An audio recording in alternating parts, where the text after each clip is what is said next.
শুকরিয়া জ্ঞাপন করছি লক্ষ্মীপুর জেলা হায়দরগঞ্জ এই অঞ্চলের চর আবাবিল গ্রামে আজকের এই মহতী মাহফিলে আমরা আসতে পেরে বসতে পেরে আল্লাহ রাব্বুল আলামিন দরবারে লাখ কোটি শুকরিয়া জ্ঞাপন করে অন্তরের অন্তরস্থল থেকে বলি আলহামদুলিল্লাহ। আমরা এতক্ষণ জিকির আজকার করেছি, আল্লাহ মাওলা রাসূলকে স্মরণ করেছি, এর মাধ্যমে দিনটাকে নরম করেছি। এখন আশা করি যতটুকু বয়ান হবে ওই বয়ানগুলো নসিহতপূর্ণ বয়ান হবে, ওই বয়ান যেন আমাদের দিলের মধ্যে আমরা গেঁথে নিতে পারি বলে আলহামদুলিল্লাহ। আল্লাহ পাক যেন এই বয়ান নিয়ে আমরা যেন আমাদের জীবনের সাথে মিলিয়ে আমরা যেন আমল করতে পারি, সেই তৌফিক সবাইকে দান করুন, সবাই আমিন। পর্দার আড়ালে অনেক মা বোনেরা আছেন, আপনারা খুব মনোযোগ সহকারে শুনেন।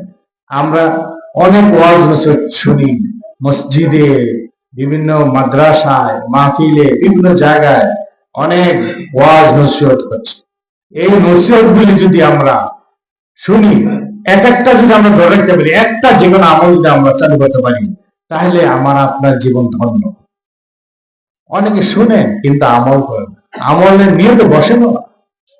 অনুরোধ করছি আপনাদেরকে, আমি হাত জোর করে বলছি, সেই কুমিল্লা থেকে এসেছি অনেক কষ্ট করে, মুসাফির মানুষ আমি, আপনাদেরকে আমি অনুরোধ করে যাচ্ছি, যা কিছু বলবো আল্লাহ পাক যেন আমাকে এবং আপনাদেরকে আমল করার তৌফিক দেন, সবাই বলে আমিন। আমরা সবাই আমলের নিয়ে তো বলবো এবং সব ইনশাআল্লাহ রাজি আছি না? আল্লাহ পাক আমাদের সবাইকে কবুল করেন, সবাই বলে আমিন। বন্ধুগণ, পর্দার আড়ালে মা বোনেরা, আমরা আল্লাহ রাব্বুল আলামিনের বান্দা বান্দি, এই দুনিয়া এসেছি আমাদের জন্য একজন মহামানব আল্লাহ পাক পাঠিয়ে দিয়েছেন। তার নাম কি? মুহাম্মদ রাসূলুল্লাহ সাল্লাল্লাহু আলাইহি ওয়াসাল্লাম। আল্লাহ নবী সাল্লাল্লাহু আলাইহি ওয়াসাল্লাম নাম মোবারক আসলে, জবান দিয়ে আসলে, কারো থেকে শুনলে আপনার অন্তত একবার হলে বলতে হবে যে সাল্লাল্লাহু আলাইহি ওয়াসাল্লাম, ওয়াজিব। বন্ধুগণ, তাহলে আল্লাহ নবী সাল্লাল্লাহু আলাইহি ওয়াসাল্লাম এমন নবী ছিলেন, যেই নবী আসলে যে নবী, আসলে যে তিনি রাসূল, তাকে সাক্ষ্য দিয়েছেন স্বয়ং পাথর, গাছ, মাটি, তরু লতা, পশু পাখি সবকিছু বলেন সুবহানাল্লাহ। কিন্তু দুর্ভাগা আবু জাহেল সে চিনতে পারেন, আবু লাহাব আপন লোক হয়ে চিনতে পারেন। আফসোসের বিষয়, পরিতাপের বিষয়। আমরা যদি নবীকে পাইতাম, পায়ে চুম্বন করতাম, আল্লাহ নবীর সামনে বসে থাকতাম সবসময়।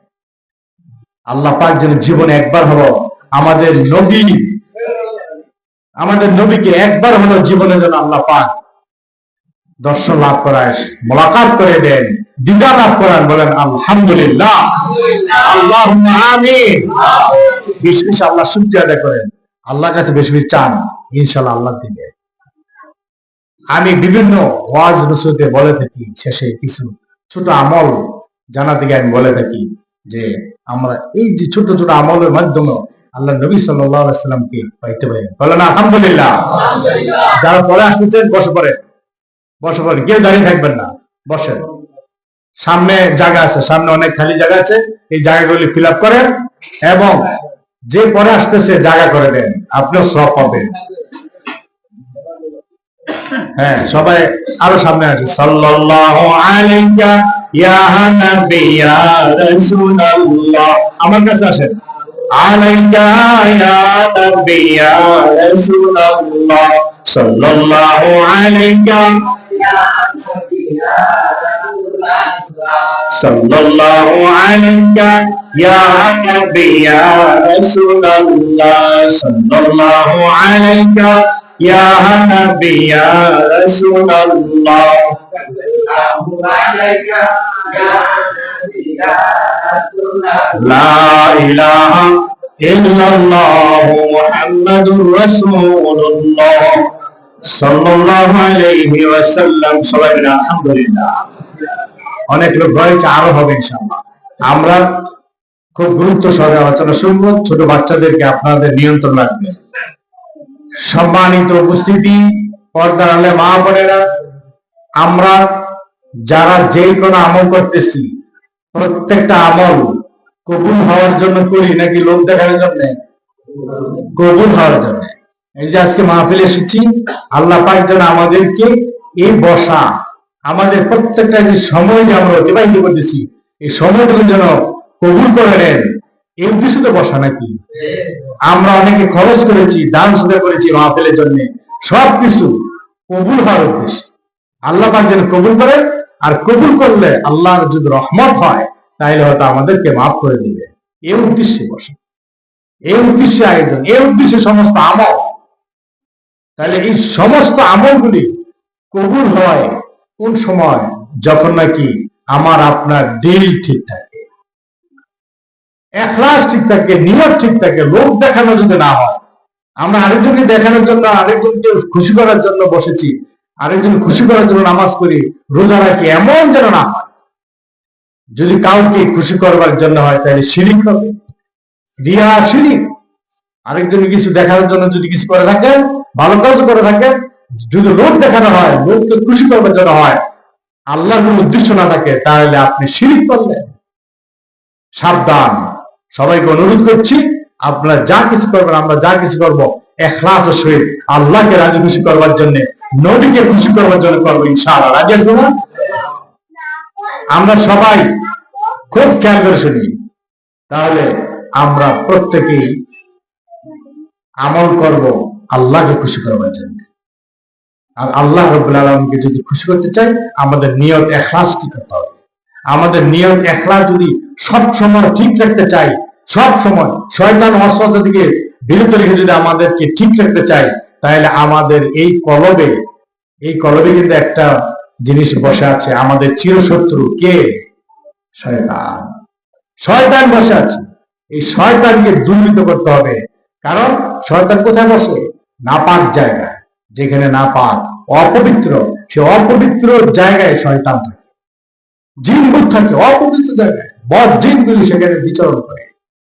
এই জন্যই নিজের কলমের মধ্যে শয়তান যে আছে, শয়তানকে দূর করার জন্য আল্লাহ রাব্বুল আলামিন ব্যবস্থা দিয়ে দিয়েছেন, মেডিসিন দিয়ে দিয়েছেন। বলেন সুবহানাল্লাহ।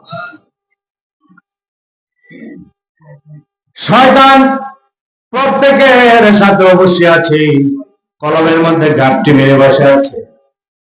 আর শয়তান জাসিমুন আলা কলবে বনি আদম, ইযা যাকারা খারাসা ওয়া ইযা গাফালা ওয়াসওয়াসা। আল্লাহ নবী সাল্লাল্লাহু আলাইহি ওয়াসাল্লাম জানিয়ে দিয়েছেন, শয়তান প্রত্যেকের কলবের মধ্যে ঘাপটি মেরে বসে আছে, ঘাপটি মেরে বসে আছে। ইযা খারাসা ইযা যাকারা খারাসা, যখন নাকি আল্লাহ তাআলার জিকির করা হয়, তাসবিহ করা হয়, দুরূদ শরীফ পড়া হয়, আল্লাহ ওয়া রাসূলকে স্মরণ করা হয়, তখন ওই শয়তান দুর্বৃত্ত হয়ে যায়। আর যখন জিকির থেকে গাফেল হয়ে যায়, মানুষ বিরত হয়ে যায়, তখন শয়তান আবার ঘাপটি মেরে বসে যায়। ওই শয়তানকে কলবের মধ্যে থেকে দূর করার মেডিসিন হলো জিকির, জিকরুল্লাহ, আল্লাহ রাব্বুল আলামিনের জিকির। জিকিরের মাধ্যমে কলব থেকে শয়তানকে দূরীভূত করা যায়। এই জন্য আল্লাহর নবী সাল্লাল্লাহু আলাইহি সাল্লাম তিনি ইরশাদ করেন, তিনি বলেন, লিকুল্লি শাইইন সাকারা, সাকারাতুল কুলুবি যিকরুল্লাহ। প্রত্যেকটা বস্তু পরিষ্কার পরিচ্ছন্ন করার মাধ্যম আছে। যেমন দাঁত ব্রাশ করার ব্রাশ আছে, শরীর পরিষ্কার করে আমরা সাবান ছড়াই, কাপড় চোপড় ধুয়ে আমরা পাউডার দিই, ডিটারজেন্ট পাউডার দিয়ে কাপড় চোপড়।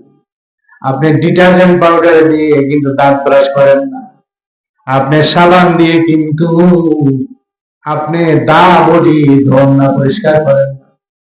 দা বডি যদি মরিচা পড়ে, তাহলে দোকানে নিয়ে আগুনের জ্বালাইয়া তারপরে সেটা পরিষ্কার করতে হয়, দা দিতে হয়। ঘর পরিষ্কার করবেন, ঝাড়ু ব্যবহার করেন, আপনি দাঁত ব্রাশ দিয়ে কিন্তু ঘর দুয়ার পরিষ্কার করেন না। তাহলে এক একটা পরিষ্কারের এক একটা হাতিয়ার আছে। ঠিক তো আমার আপনার নয়টা দেখা কলম, এই কলম আল্লাহ রাব্বুল আলামিন আমার আপনার প্রত্যেকের বাম স্তরের 2 আঙ্গুল নিচে ফিট করে দিয়েছেন। এই কলমকে যদি পরিষ্কার পরিচ্ছন্ন রাখতে চাই, তাহলে আমাদেরকে অবশ্যই মেডিসিন নিতে হবে। নিতে হবে কি মেডিসিন নিতে হবে? কি মেডিসিন, কি দ্বারা আপনি কলমকে পরিষ্কার করতে পারবেন? আগে এসে কলম পরিষ্কার করতে হবে কিনা। যদি নাকি আপনি এই কলম আপনি জিন্দেগি চালিয়ে যান, তাহলে আপনি বিফলে যাবেন। আপনি বিফলে যাবেন।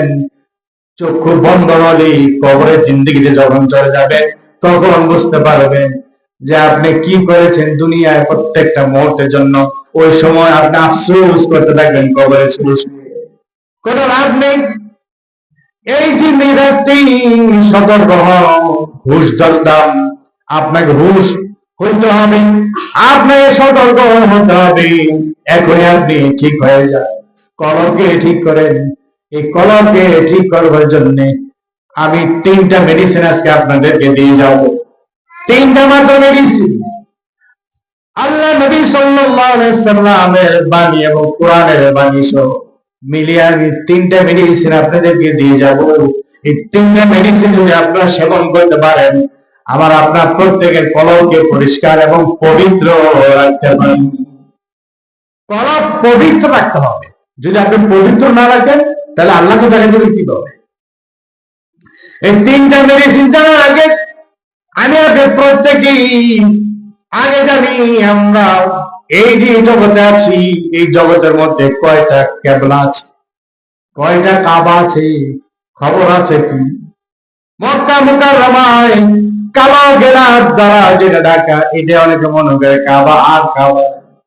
কিন্তু মনে রাখবেন, মানুষের এই জীবনে চলতে ফিরতে উঠতে বসতে এই দুনিয়াবী জিন্দেগির জন্য আল্লাহ রাব্বুল আলামিন একটা দুইটা না 5টা কাবা রেখেছেন। বলুন সুবহানাল্লাহ। 5খানা কাবা আছে, 5টা কিবলা আছে। 1 নম্বর কিবলা আরশ আজিম, যেখানে আল্লাহ রাব্বুল আলামিন আরশ আজিমে আছেন। আমরা বলি আল্লাহ তাআলা আরশ আজিমে তিনি সমাসীন আছেন কুরসির মধ্যে। লা মাকামে আল্লাহ রাব্বুল আলামিন আছেন। আল্লাহ রাব্বুল আলামিন যে লা মাকামে আরশ আজিমে আছেন, ওইটা হচ্ছে প্রথম কিবলা। আর ওই প্রথম কিবলা কোন সময় আমরা ব্যবহার করি, কোন সময় আমরা স্মরণ করি? নামাজে কিন্তু আমরা আরশ আজিমের দিকে ফিরে নামাজ আদায় করি না। আমরা নামাজ পড়ার সময় যখন নাকি দাঁড়াই, তখন মক্কা মুকাররমার দিকে যে কাবা আছে, ওই কাবার দিকে দাঁড়িয়ে আমরা নামাজ আদায় করি।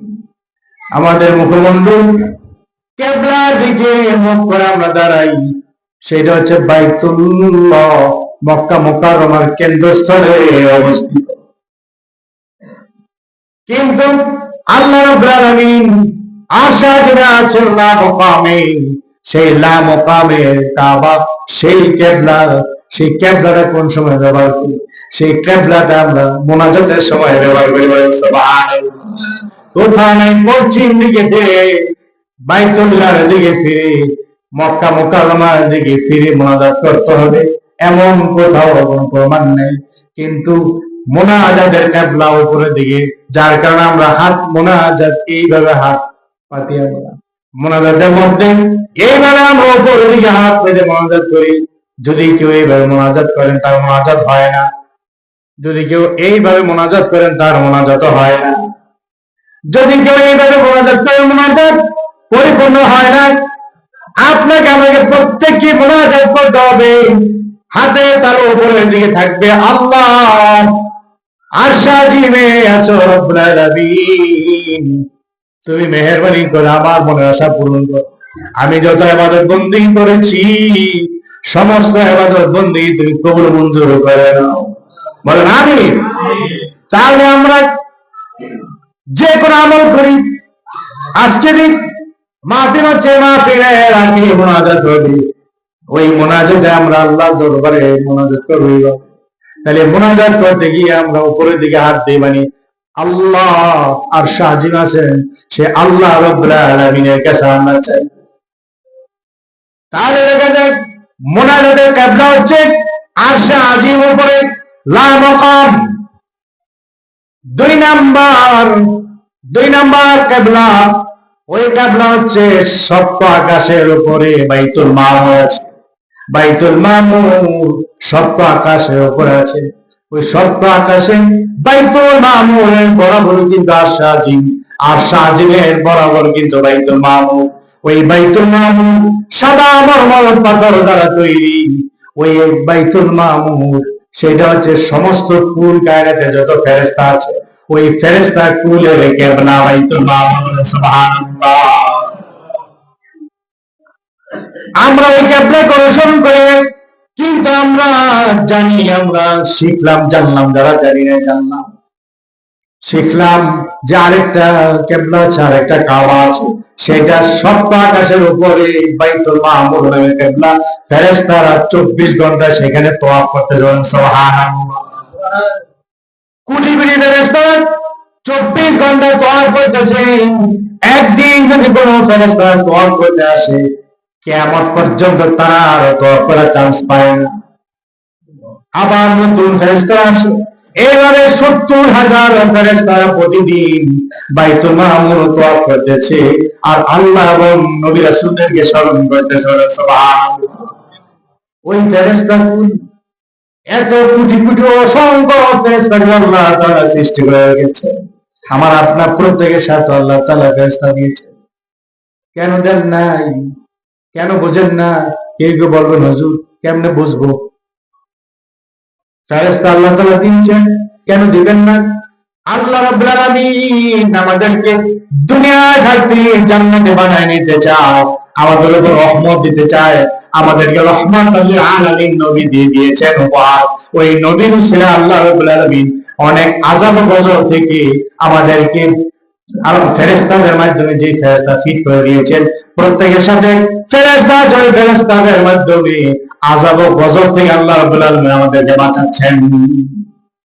ফজর নামাজ পড়েন নাই, যোহর পড়েন নাই, আসর পড়েন নাই, মাগরিব পড়েন নাই, এশা পড়েন নাই, আবার এখনো মাহফিলে বসে নিয়াত করে আছেন, তারপরে আল্লাহ ফজর আবার আগে নিয়াত পড়ব।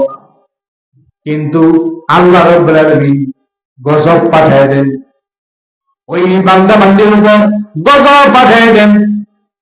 কিন্তু এমন ফেরেশতা আল্লাহ রাব্বুল আলামিন নবীর উসিলায় ফিট করে দিয়েছেন উম্মত মুহাম্মাদের জন্য। এই ফেরেশতা গজব আসার আগে আল্লাহ রাব্বুল আলামিনের কাছে দোয়া করে এবং ওই গজবকে ফিরিয়ে দেয় সাথে সাথে। সুবহানাল্লাহ। আল্লাহ ডেকে বলেন, কেন ফেরেশতা তুমি এমন করতেছো? এই জন্য যে আল্লাহ তোমার এই বান্দা বান্দি আজকে সারা দিন গেল নামাজ আদায় করে নাই, হতে পারে আগামীকাল থেকে, আগামীকাল তো জুমার দিন, ওই জুমার দিন থেকে তারা নামাজ শুরু করবে, ইবাদত বন্দেগী শুরু করে দিবে, তওবা করবে। আল্লাহ তুমি তাকে মাফ করে দাও, গজব থেকে তুমি বাঁচায় রাখো। সুবহানাল্লাহ। এইভাবে 24 ঘন্টা আমরা আল্লাহ রাব্বুল আলামিনের গজব থেকে আমরা বাঁচতেছি নবীর উসিলায়। আল্লাহ তাআলা মায়া করে, দয়া করে ওই ফেরেশতাদেরকে এত পাওয়ার দিয়ে দিয়েছেন। সুবহানাল্লাহ। বন্ধুগণ, এই যে রজব মাস, মেরাজের মাস, এই মেরাজে গিয়ে আল্লাহ নবী সাল্লাল্লাহু আলাইহি সাল্লাম তিনি দেখেছেন অসংখ্য ফেরেশতা, কোটি কোটি ফেরেশতা নামাজরত অবস্থায়, কিয়ামরত অবস্থায় আছে। কোটি কোটি ফেরেশতা রুকু অবস্থায় আছে, আরেক জায়গায় কোটি কোটি ফেরেশতা সিজদারত অবস্থা আছে। নামাজ তারা এত সময় নিয়ে পড়তেছে। জিবরাইল আলাইহিস সালামকে জিজ্ঞাসা করা হলো, জিবরাইল তারা কতদিন এইভাবে রুকু অবস্থায়, সিজদা অবস্থায় থাকবে, কিয়ামত অবস্থায় থাকবে? জিবরাইল আলাইহিস সালাম বললেন, ইয়া রাসূলুল্লাহ, ইয়া হাবিবাল্লাহ, যতদিন পর্যন্ত কিয়ামত না হবে ততদিন পর্যন্ত তারা এইভাবে থাকবে। সুবহানাল্লাহ। তাহলে আমি আর আপনি সলিমুদ্দিনের কলিমুদ্দিন যদি নাকি 5 ওয়াক্ত গেল সারা জীবন 60 বছরের জীবন, 70 বছর, 100 বছর ধরলাম, 100 বছর বাঁচবেন, আপনি নামাজ আদায় করলেন না, কোন আসে যায় না আল্লাহ তাআলার, কিচ্ছু হবে না। আল্লাহ রাব্বুল আলামিনের কোনো লাভ নাই। আপনি যদি সারা জিন্দেগি ভর আমল করেন, আল্লাহর কোনো লাভ নাই। আপনি যদি সারা জিন্দেগি ভর নাফরমানি করেন, আল্লাহর বিন্দু মাত্র কোনো ক্ষতি নাই। আমল করবো আমার জন্য, নিজের জন্য আমল করব, নিজের উপকারের জন্য, নিজের লাভের জন্য। তাহলে যদি নাকি আমি আপনি নামাজ না পড়ি, এমন কোটি কোটি ফেরেশতা আছে, তারা লক্ষ লক্ষ কোটি কোটি বছর, অগণিত বছর, অর্থাৎ কিয়ামত পর্যন্ত তারা নামাজরত অবস্থা আছে, বলেন সুবহানাল্লাহ। আমি আপনি নামাজ না পড়ি কি রোজা রাখলে কি হবে? কোটি কোটি ফেরেশতা আল্লাহ রাব্বুল আলামিন তৈরি করে রেখেছেন, যে ফেরেশতাদের কোনো খাইতে হয় না, তারা সব সময় রোজাদার হবেন, সুবহানাল্লাহ, সব সময় রোজাদার। তাহলে আমি আপনি রমজান আসলে সামনে, রোজা না রাখলে কি হবে? আল্লাহ কোনো কিছু আসে যায়? আমার ক্ষতি, আপনার ক্ষতি, আমাদের নিজেদের ক্ষতি। বলতেছিলাম কেবলা 5টি।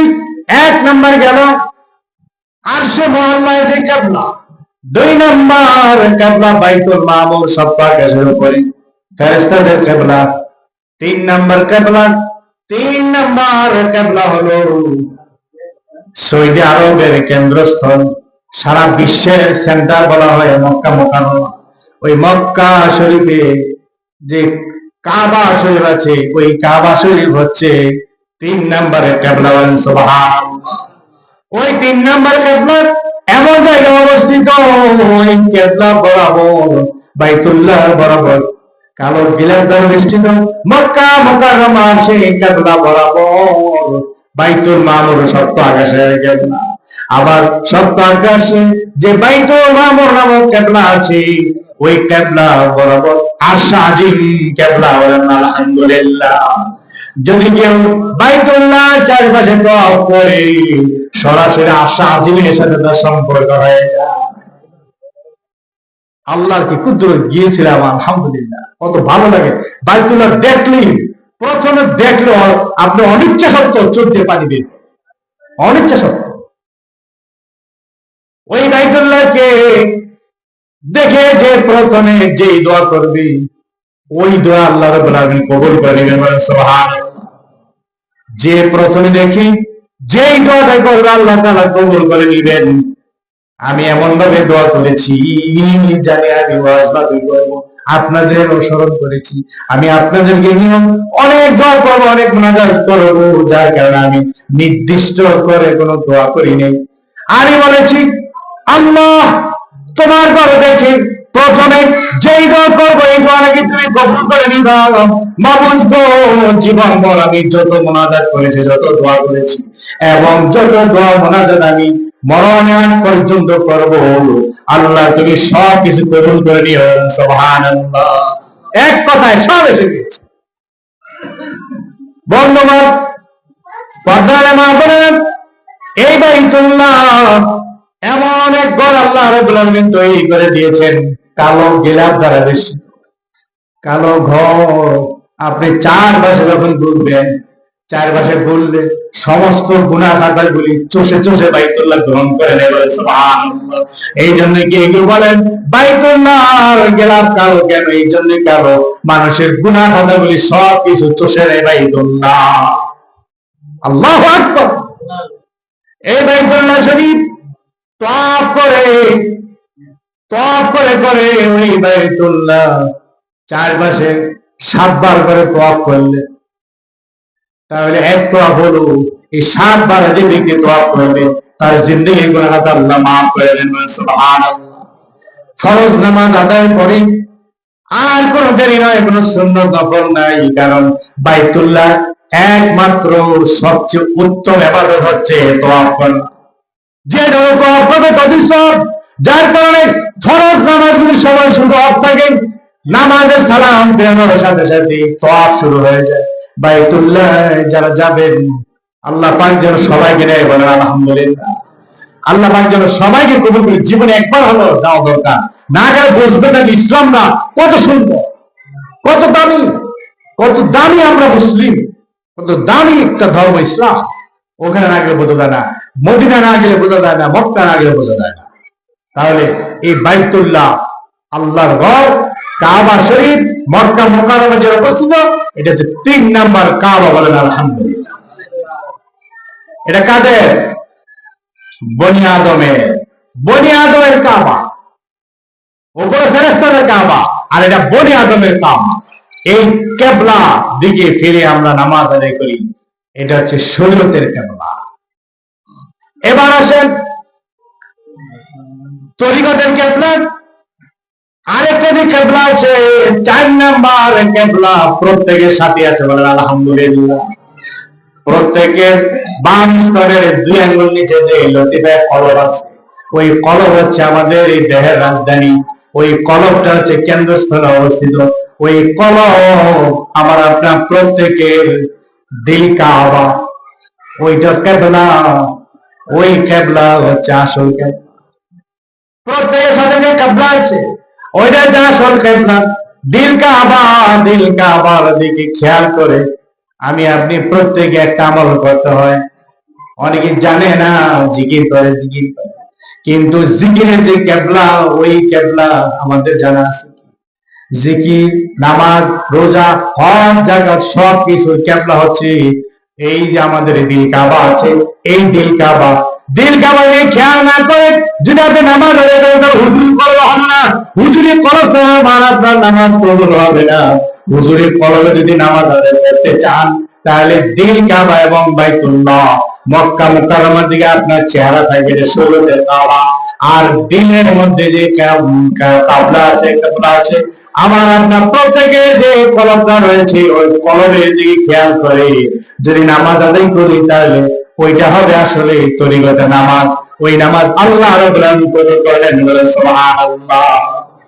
নামাজে আপনার দোকানপাট, রাস্তাঘাট, বাজারঘাট ইত্যাদি কথা মনে পড়ে যায়, স্ত্রী পরিবারের কথা মনে পড়ে যায়, বিভিন্ন হিসাব নিকাশের কথা মনে পড়ে যায়।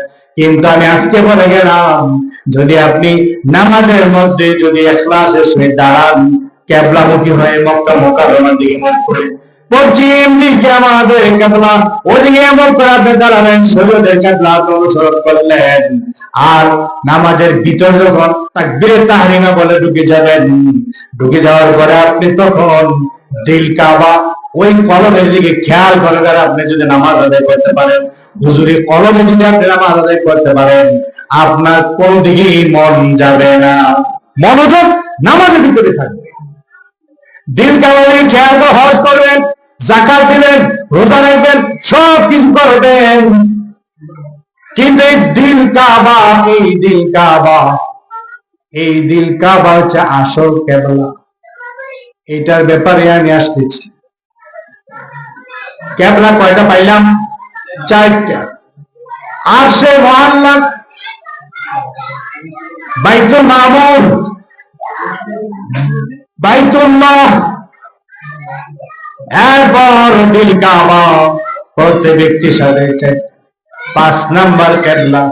5 নাম্বার কিবলা কি?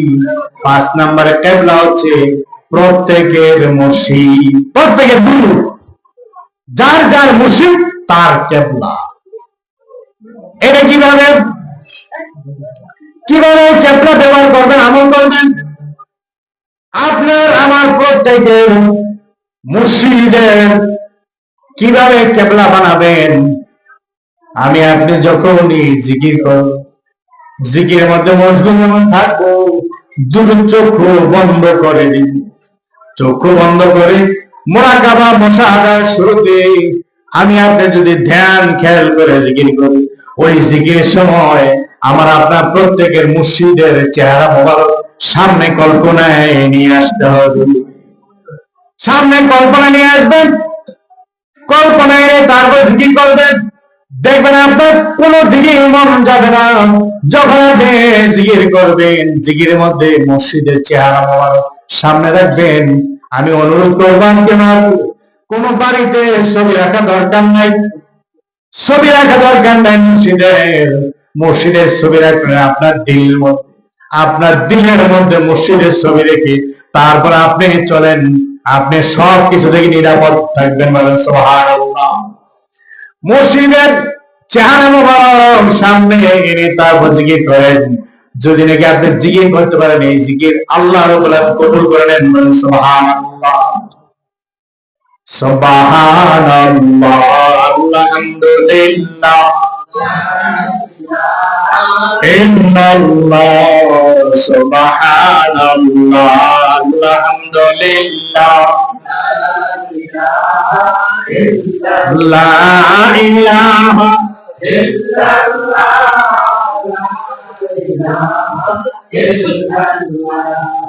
লা ইলাহা লা ইলাহা ইল্লাল্লাহ, সুবহানাল্লাহ, আলহামদুলিল্লাহ, ইল্লাল্লাহ, সুবহানাল্লাহ, আলহামদুলিল্লাহ, লা মাবুদা ইল্লাল্লাহ, লা মাকসুদা ইল্লাল্লাহ, লা মাবুদা ইল্লাল্লাহ,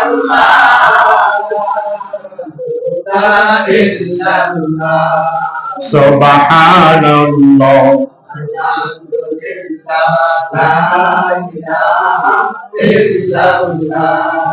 সুবহানাল্লাহ, আলহামদুলিল্লাহ,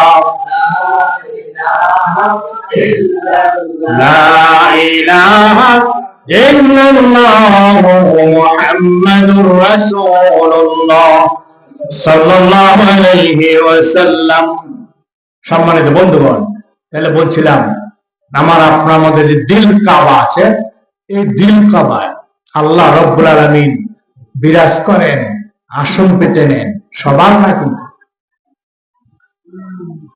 শয়তান যেহেতু নাপাক, পাপিষ্ঠ শয়তান, মরদুদ শয়তান, ওই শয়তান নাপাকি জায়গায় থাকে। যার দিল কাবা, এই কলব যার অপবিত্র, কলব যার গুনাহ খাতায় জর্জরিত, ওই কলব নাপাক হয়ে আছে, ওই নাপাক জায়গায় শয়তান ছাড়া কেউ জায়গা নেয় না। ওই নাপাক জায়গায় যতদিন পর্যন্ত পবিত্র না করবেন, ততদিন পর্যন্ত আল্লাহ তাআলা ওই কলবে জায়গা নেবেন। কুলুবুল মুমিনিনা সুন্নাহ বলা হয়েছে, মুমিনদের কলব আল্লাহর আরশ। মুমিন হতে হবে আর মুমিন ব্যক্তি, যে ব্যক্তি নাকি নিজে সব সময় পবিত্র থাকে, সব সময় পবিত্র। জাহিরি পবিত্র এবং বাতিনি পবিত্র দুইটাই দরকার। আপনি যখন নাকি কাপড় চোপড় ইত্যাদি নাপাক হয়ে যায়, আপনি দ্রুত করবেন, তাহলে যে জাহিরি পবিত্রতা, আপনার গোসল ফরজ হয়ে গেছে, গোসল করলেন জাহিরি পবিত্রতা, আপনি ওযু করলেন জাহিরি পবিত্রতা, কিন্তু আপনি বাতিনি যে পবিত্রতা আছে, ভিতরের পবিত্রতা, ওই ভিতরের পবিত্রতা অর্জন না করা পর্যন্ত আপনার আমার কলব পরিষ্কার হবে না। কলব পরিষ্কার করতে হলে, পবিত্র করতে হলে অবশ্যই এক নাম্বার মেডিসিন নিতে হবে। এক নাম্বার মেডিসিন হচ্ছে সবসময় আল্লাহ রাব্বুল আলামিনের জিকির করা। জিকির লা ইলাহা ইল্লাল্লাহ, আফজাল জিকির লা ইলাহা ইল্লাল্লাহ। লা ইলাহা ইল্লাল্লাহ জিকির করলে 6 লতিফার জিকির একসাথে হয়ে যাবে। বলেন সুবহান। এবারে জিকির বেশি বেশি করা।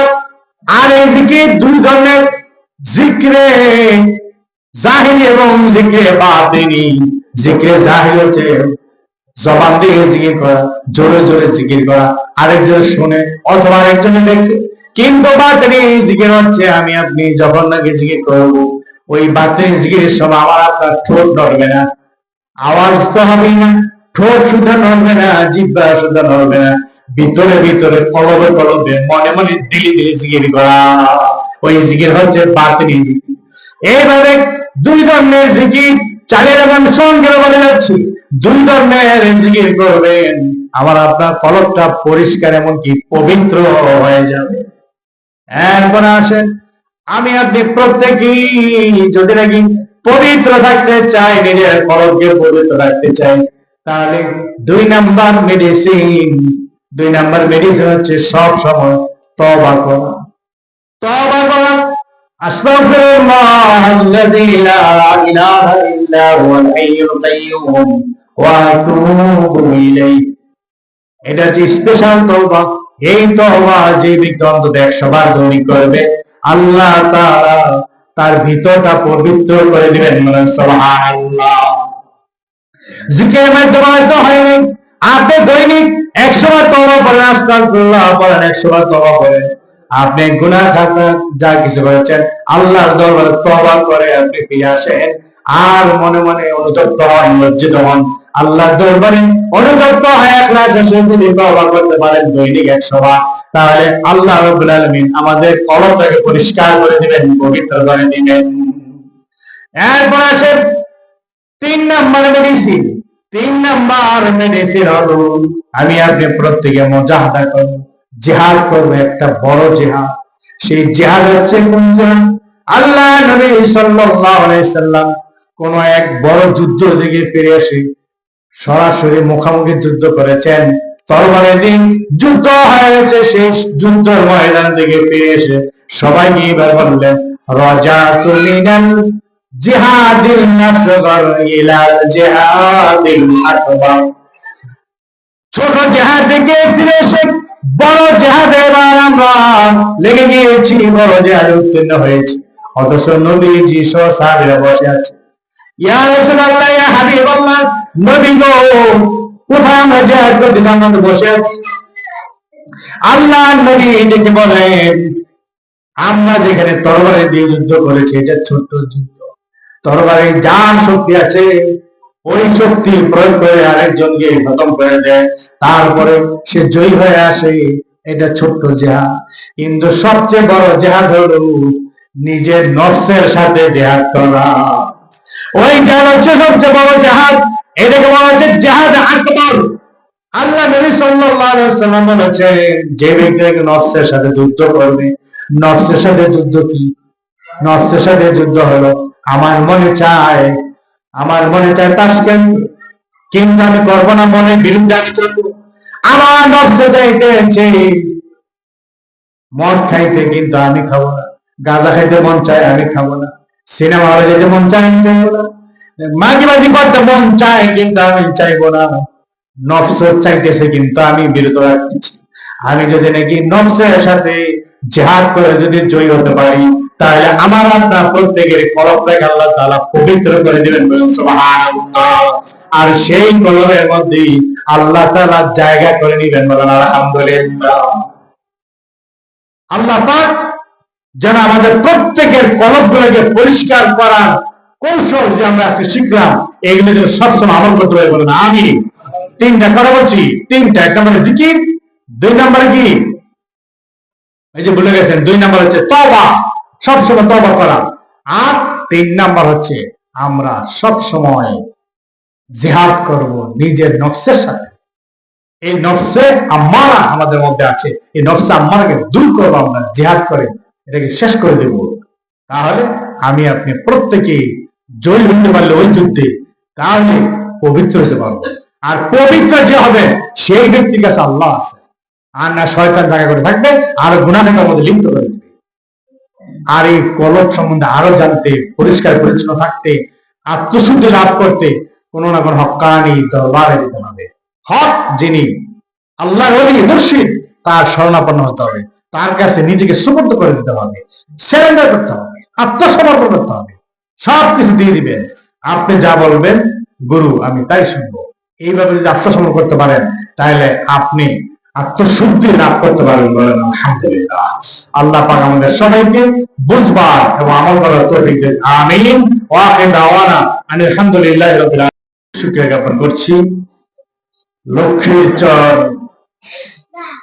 লক্ষ্মীপুর জেলা হায়দরগঞ্জ এই অঞ্চলের চর আবাবিল গ্রামে আজকের এই মহতী মাহফিলে আমরা আসতে পেরে, বসতে পেরে আল্লাহ রাব্বুল আলামিনের দরবারে লাখ কোটি শুকরিয়া জ্ঞাপন করে অন্তরের অন্তরস্থ থেকে বলি আলহামদুলিল্লাহ। আমরা এতক্ষণ জিকির আজকার করেছি, আল্লাহ মাওলা রাসূলকে স্মরণ করেছি, এর মাধ্যমে দিনটাকে নরম করেছি।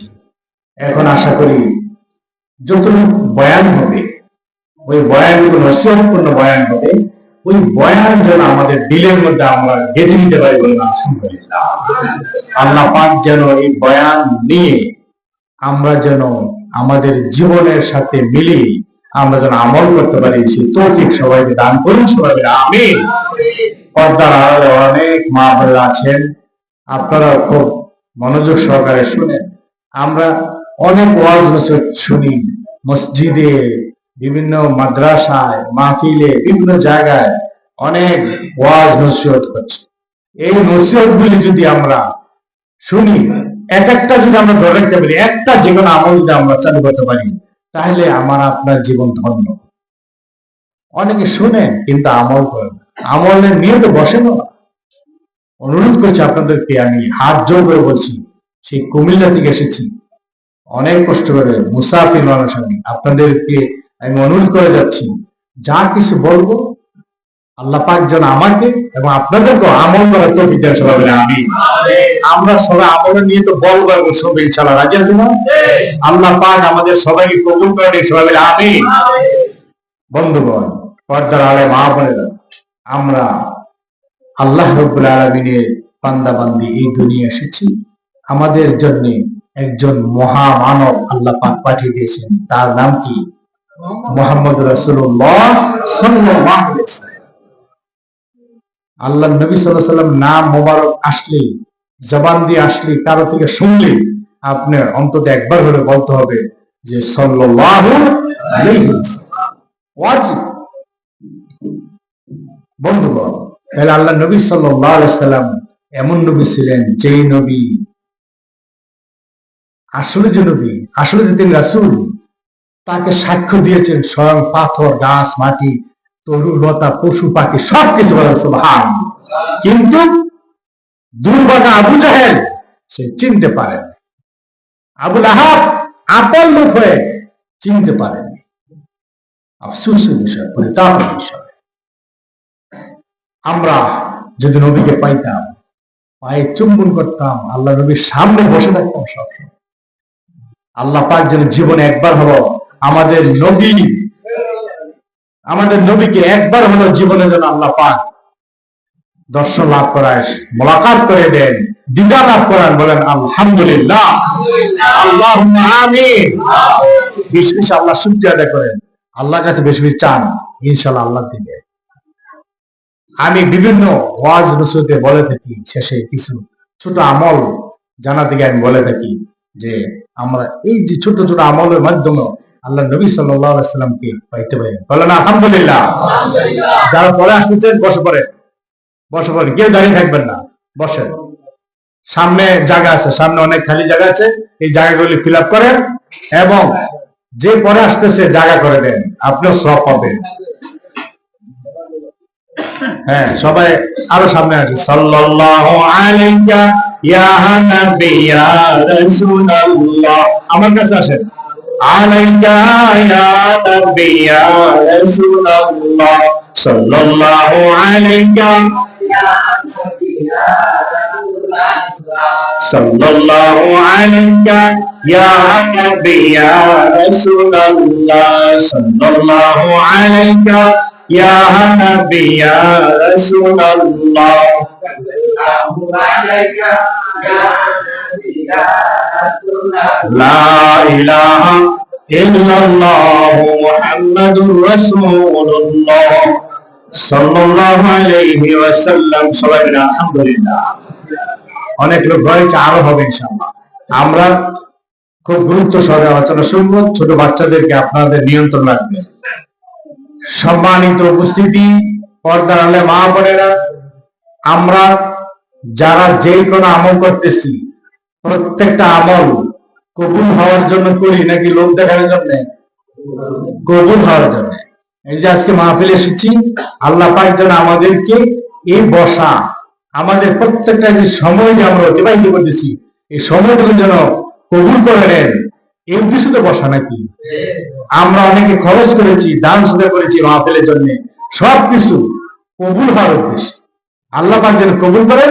আর কবুল করলে আল্লাহর যদি রহমত হয় তাহলে হয়তো আমাদেরকে মাফ করে দিবে।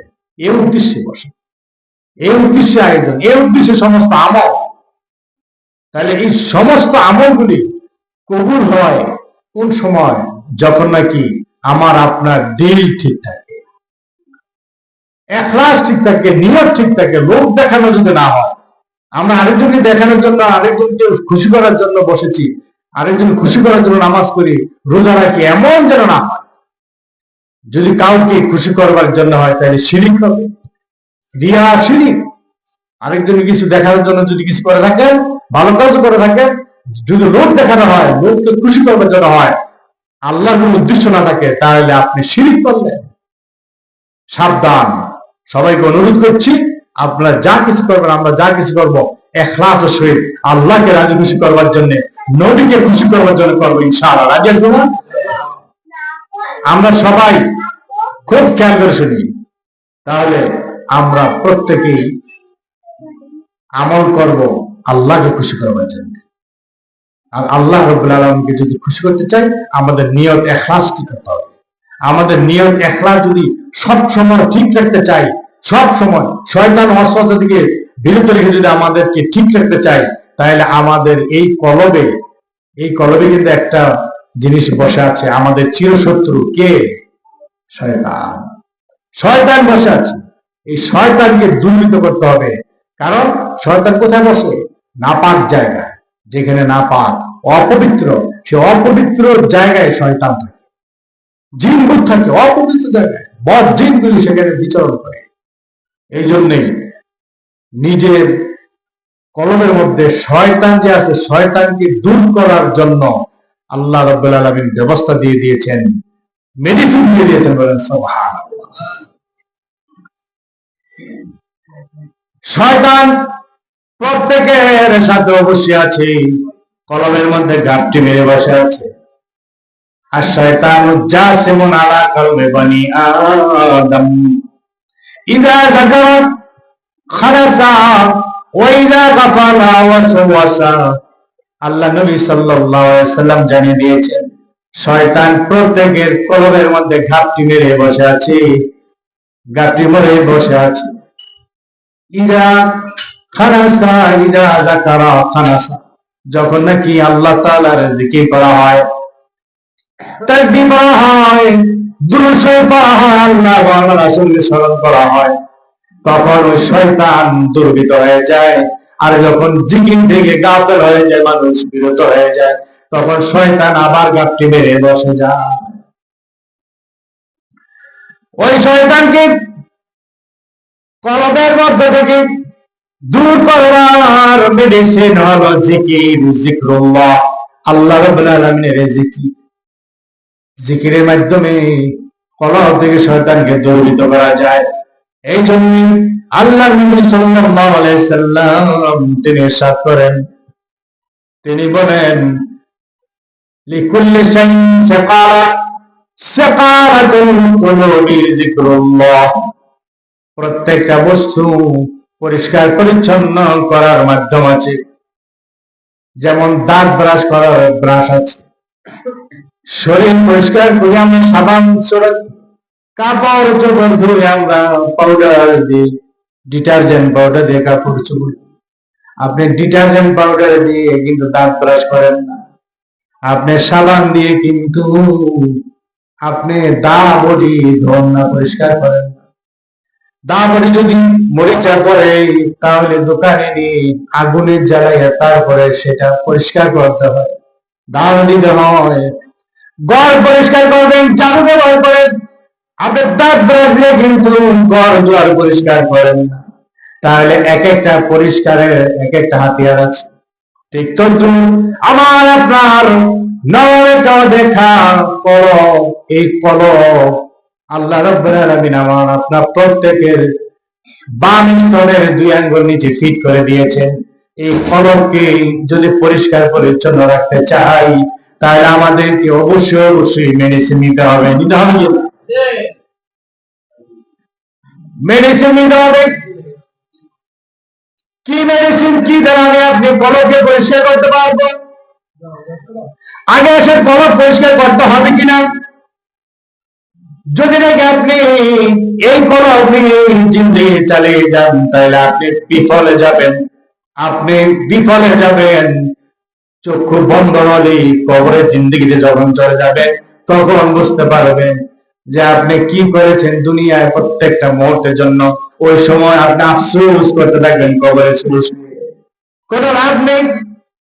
এই যে মেয়েরাত্রি সতর্ক হন, হুশ দরদাম, আপনাকে হুশ হইতে হবে, আপনাকে সতর্ক হতে হবে।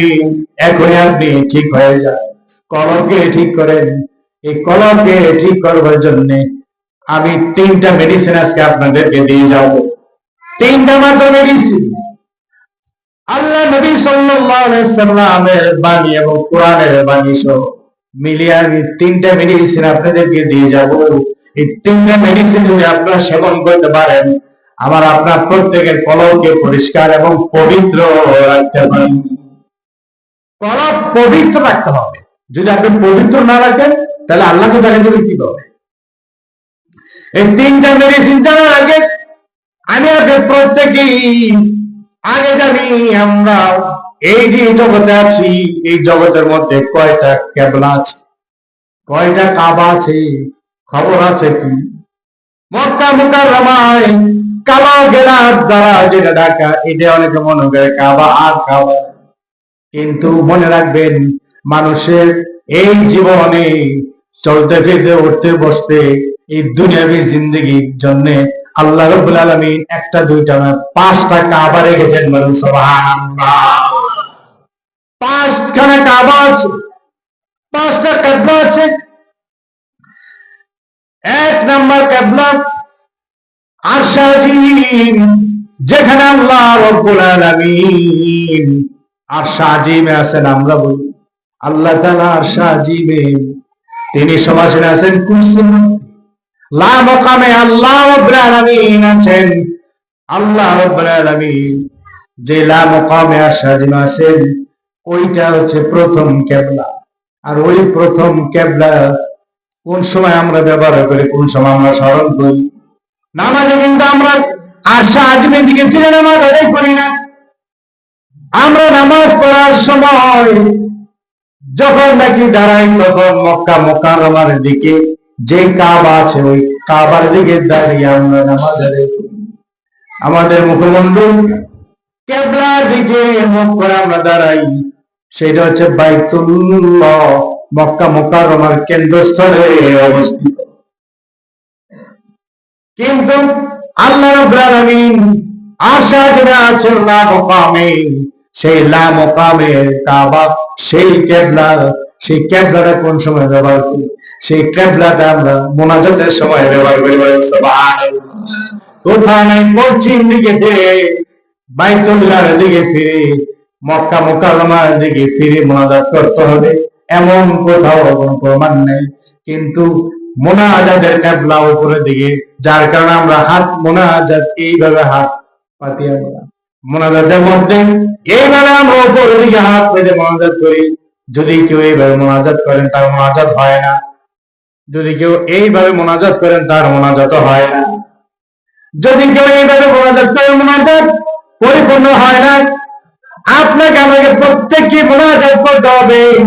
হাতে তার উপরের দিকে থাকবে আল্লাহ, আরশ আজিমে আছো রব্বুল আলামিন, তুমি মেহেরবানি করে আমার মনের আশা পূরণ করো।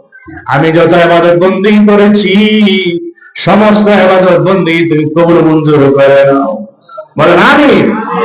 তাহলে আমরা যে কোনো আমল করি, আজকে দিন মাহফিল হচ্ছে, মাহফিলের আগে মুনাজাত হবে। ওই মুনাজাতে আমরা আল্লাহর দরবারে মুনাজাত করব।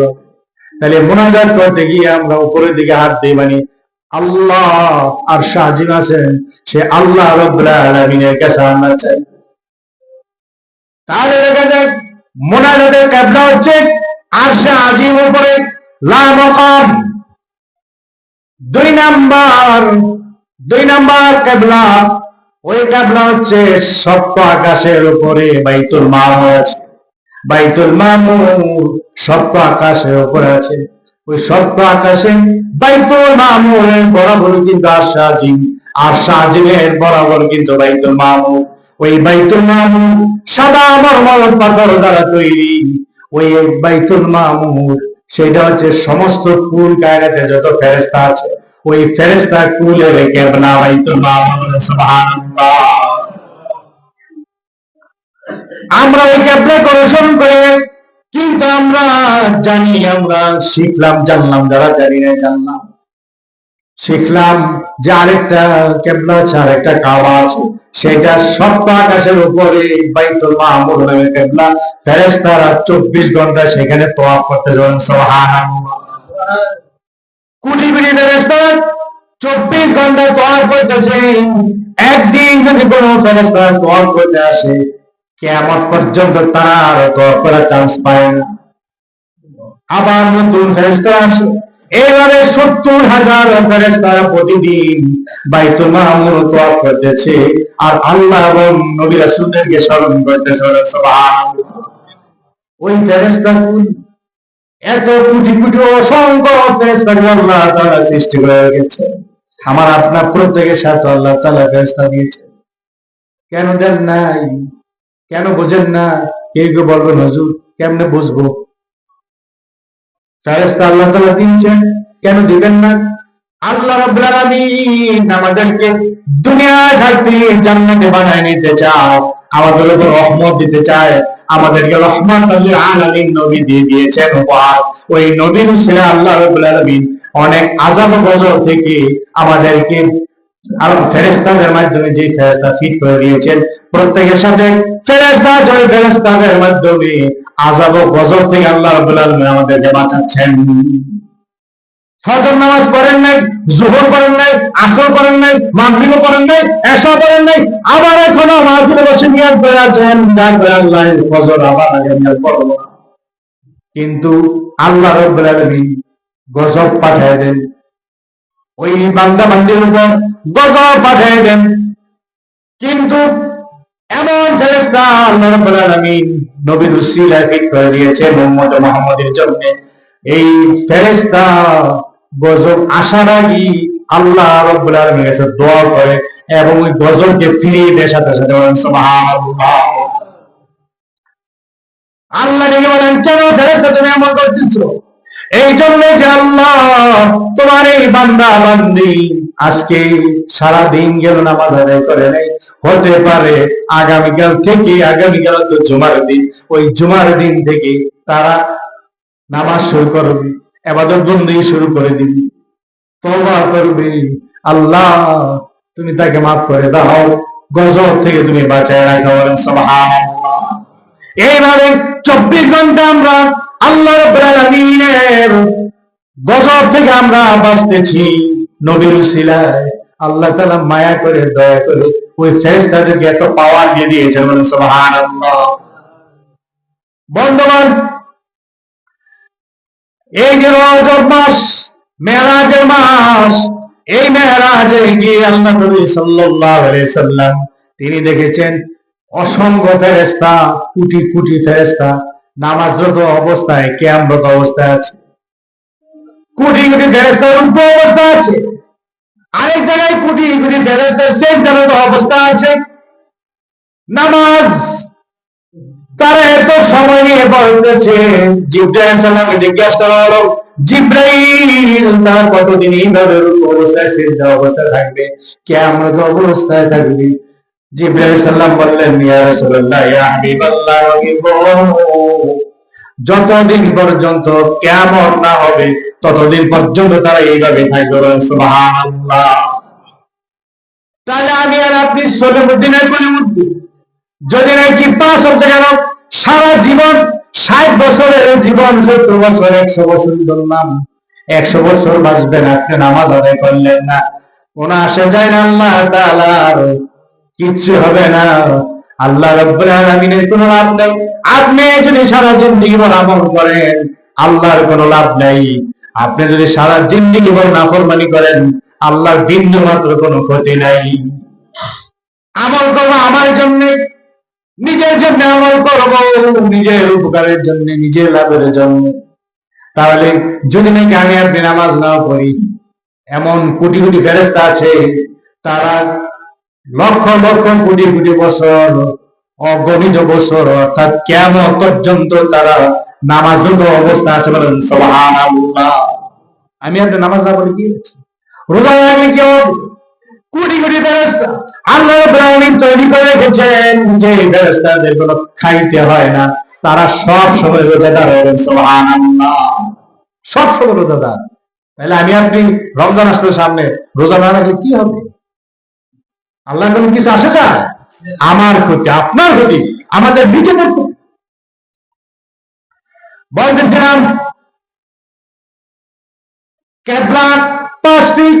এক নম্বর গেল আরশে মহল্লায় যে কেবলা, দুই নম্বর কেবলা বাইতুল মামুর সপ্পা আকাশের উপরে ফেরেশতাদের কেবলা, তিন নম্বর কেবলা, তিন নম্বর কেবলা হলো সৌদি আরবের কেন্দ্রস্থল, সারা বিশ্বের সেন্টার বলা হয় মক্কা মুকাররমা।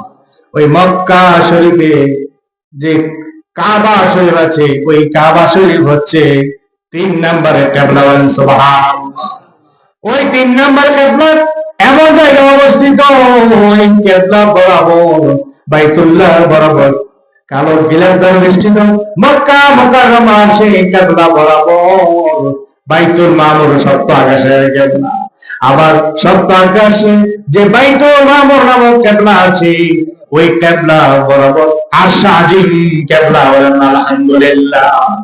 যদি কেউ বাইতুল্লাহ চারপাশে তওয়াফ করে, সরাসরি আরশ আজিমের সাথে তার সম্পর্ক হয়ে যায়। আল্লাহর কি কুদরত গিয়েছিলাম, আলহামদুলিল্লাহ। কত ভালো লাগে বাইতুল্লাহ দেখলি, প্রথমে দেখলে আপনি অনিচ্ছা সত্ত্বেও চোখ দিয়ে পানি বের, অনিচ্ছা সত্ত্বেও। ওই বাইতুল্লাহকে দেখে যে প্রথমে যেই দোয়া করবি, ওই দোয়া আল্লাহ রাব্বুল আলামিন কবুল করে নেবেন। সুবহানাল্লাহ। যে প্রথমে দেখি যেই দোয়াটা করবে, আল্লাহ তাআলা কবুল করে নেবেন। আমি এমন ভাবে দোয়া করেছি, জানি আমি ওয়াজ ভাবে করব, আপনাদের অনুসরণ করেছি। আমি আপনাদেরকে নিয়ে অনেক দোয়া করবো, অনেক মুনাজাত করবো, যার কারণে আমি নির্দিষ্ট করে কোনো দোয়া করি নাই। আমি বলেছি, আল্লাহ তোমার ঘরে দেখি প্রথমে যেই দোয়া করবো, এই দোয়া নাকি তুমি কবুল করে নিবা। মাবুদ গো, জীবন ভর আমি যত মুনাজাত করেছি, যত দোয়া করেছি, এবং যত দোয়া মুনাজাত আমি মরণ পর্যন্ত করব, আল্লাহ তুমি সব কিছু কবুল করে নিও। সুবহানাল্লাহ। এক কথায় সব এসে গেছে।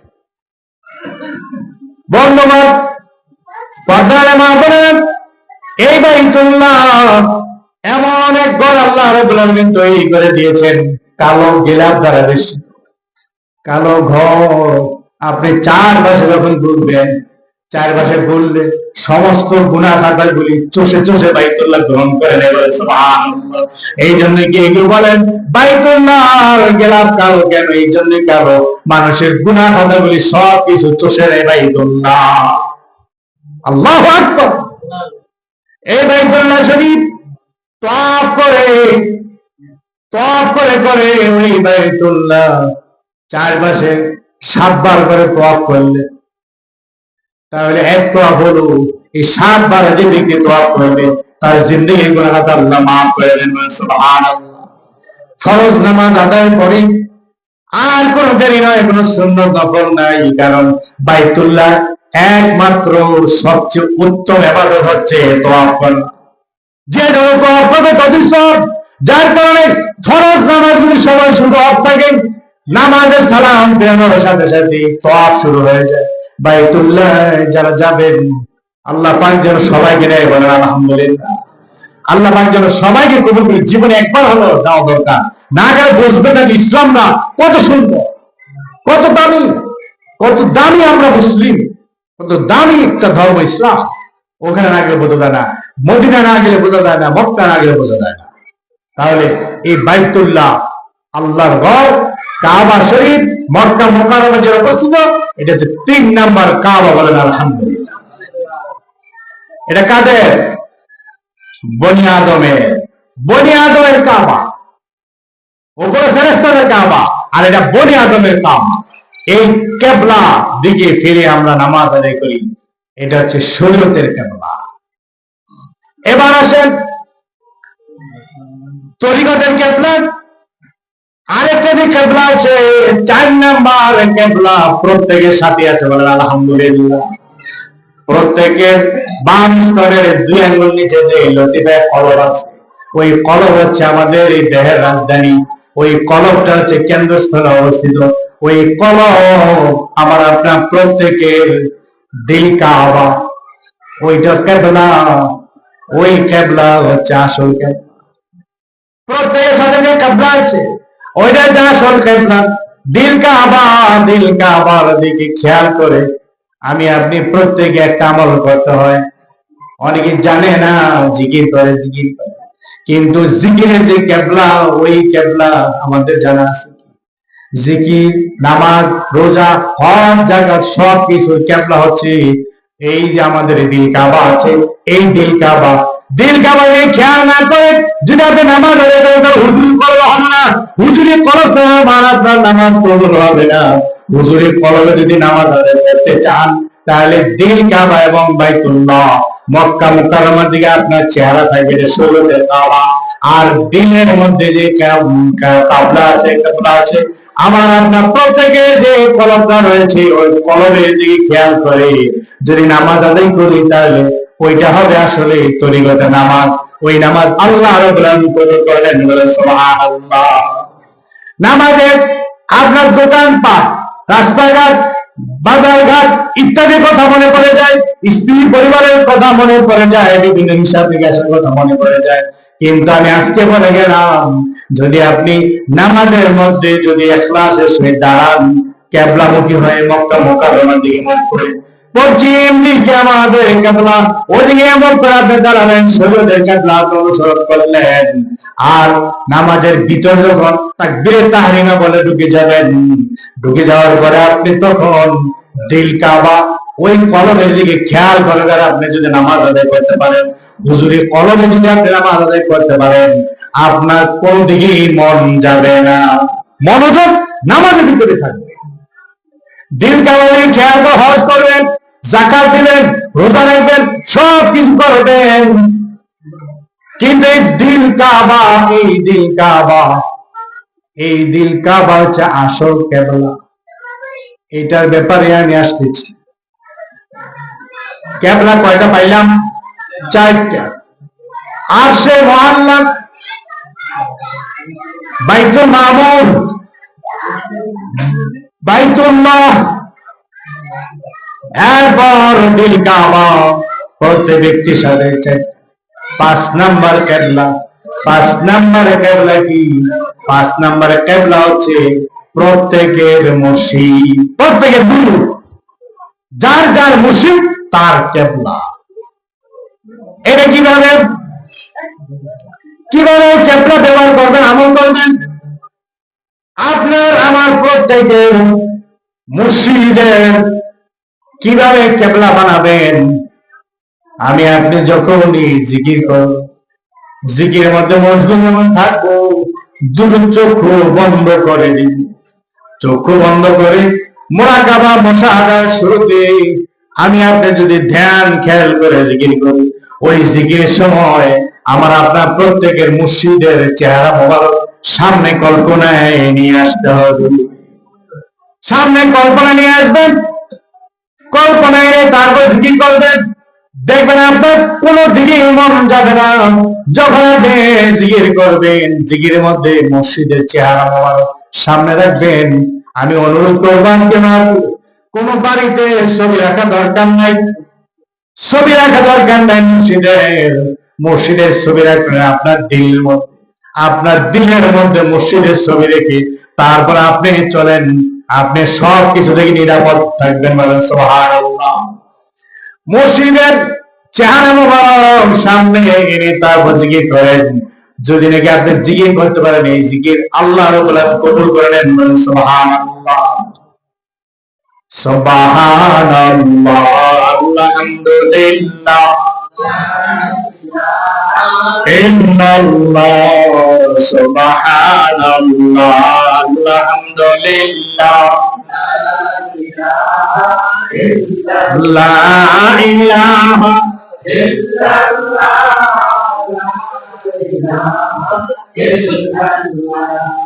লা ইলাহা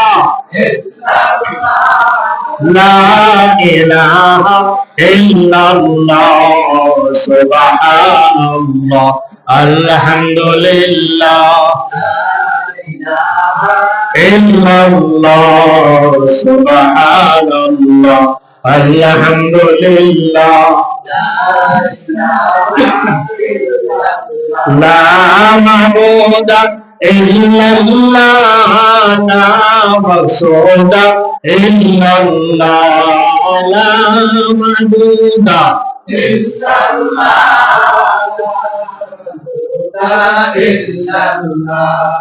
সুবহানাল্লাহ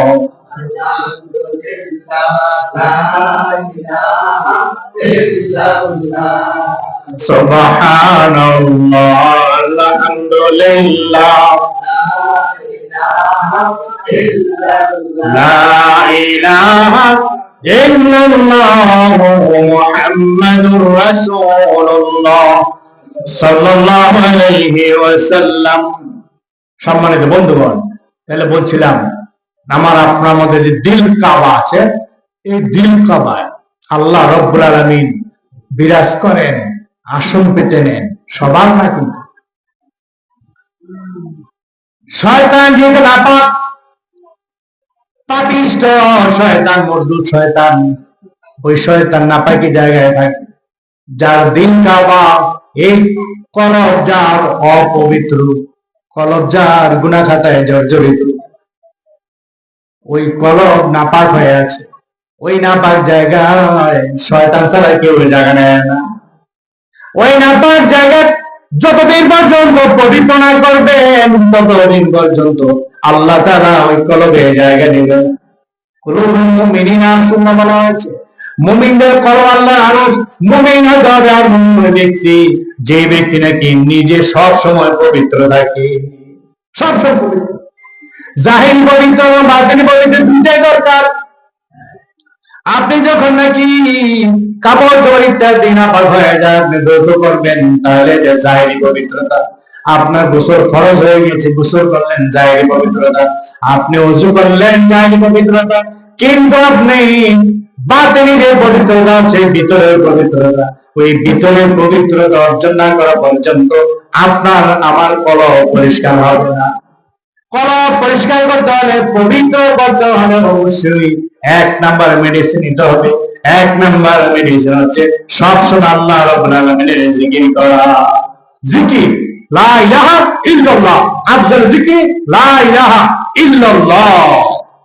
লা ইলাহা ইল্লাল্লাহ জিকির করলে 6 লতিবার জিকির একসাথে হয়ে যাবে, বলেন সুবহান। এবারে জিকির বেশি বেশি করা। আর এই জিকির দুই ধরনের, জিকরে জাহিরি এবং জিকরে বাতিনি। জিকরে জাহিরি হচ্ছে জবান দিয়ে জিকির করা, জোরে জোরে জিকির করা, আরেকজন শুনে অথবা আরেকজনে দেখে। কিন্তু বাতিনি জিকির হচ্ছে আমি আপনি যখন নাকি জিকির করবো, ওই বাতিনি জিকিরের সময় আমার আপনার ঠোঁট নড়বে না, আওয়াজ তো হবে না, ঠোঁট শুদ্ধ নড়বে না, জিহ্বা শুদ্ধ নড়বে না, ভিতরে ভিতরে কলবে কলবে মনে মনে দিলি দিলি জিকির করা, ওই জিকির হচ্ছে বাতিনি জিকির। এইভাবে দুই ধরনের জিকির চালিয়ে যাবেন। সঙ্গে বলে যাচ্ছি, দুই ধরনের জিকির করবেন, আমার আপনার কলবটা পরিষ্কার এমনকি পবিত্র হয়ে যাবে। এরপর আসেন, আমি আপনি প্রত্যেকেই যদি নাকি পবিত্র থাকতে চাই, নিজের কলবকে পবিত্র রাখতে চাই, তাহলে দুই নাম্বার মেডিসিন হচ্ছে সব সময় তওবা করা। তওবা করা, আস্তাগফিরুল্লাহ আল্লাযী লা ইলাহা ইল্লা হুয়াল হাইয়ুল কাইয়্যুম ওয়া আতুবু ইলাইহি। এটা হচ্ছে স্পেশাল তওবা। এই তওবা যে ব্যক্তি অন্তত 100 বার দৈনিক করবে, আল্লাহ তাআলা তার ভিতরটা পবিত্র করে দিবেন, বলেন সুবহানাল্লাহ। জিকিরের মাধ্যমে হয়তো হয়নি, আপনি দৈনিক 100 বার তওবা করেন, আস্তাগফিরুল্লাহ বলেন, 100 বার তওবা করেন, আপনি গুনাহ খাতা যা কিছু করেছেন আল্লাহর দরবারে তওবা করে আপনি ফিরে আসেন, আর মনে মনে অনুতপ্ত হন, লজ্জিত হন, আল্লাহর দরবারে অনুতপ্ত হয়ে ইখলাসের সাথে যদি তওবা করতে পারেন দৈনিক 100 বার, তাহলে আল্লাহ রাব্বুল আলামিন আমাদের কলবটাকে পরিষ্কার করে দিবেন, পবিত্র করে দিবেন। এরপর আসে 3 নাম্বার মেডিসিন। 3 নাম্বার মেডিসিন হলো আমি আপনি প্রত্যেকে মুজাহাদা করব, জিহাদ করব, একটা বড় জিহাদ। সেই জিহাদ হচ্ছে কোন জিহাদ?